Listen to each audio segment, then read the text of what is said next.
Bruce Dickinson, lider dhe solist i grupit Iron Maiden, për herë të parë në Shqipëri nuk erdhi si këngëtar, por si pilot. Por megjithse ishte për biznes, fansave që e pritën u hapi derën e avionit të pagëzuar me emrin e një tjetër personazhi britanik, aq të dashur për shqiptarët si Pitkini.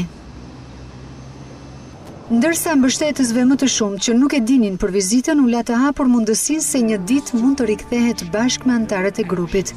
Më duhet të pyes agentin dhe menaxherin tim, por pse jo? Nëse çdo gjë shkon mirë, nuk shoh arsye për të mos ardhur në Shqipëri. Për Shqipërinë thotë se është një vend për të vizituar, ndaj mendon një rrugë për të lidhur Tiranën me Londrën.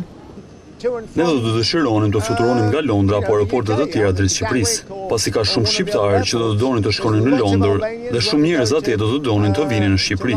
Kështu që kjo është një mundësi e mirë. Ndaj për drejtorin e Autoritetit Aviacionit Civil, vizita është një mundësi për promovimin e Shqipërisë në botë. Dua të falenderoj në emër të Autoritetit Aviacionit Civil Brusin dhe uroj mirëseardhje në Shqipëri.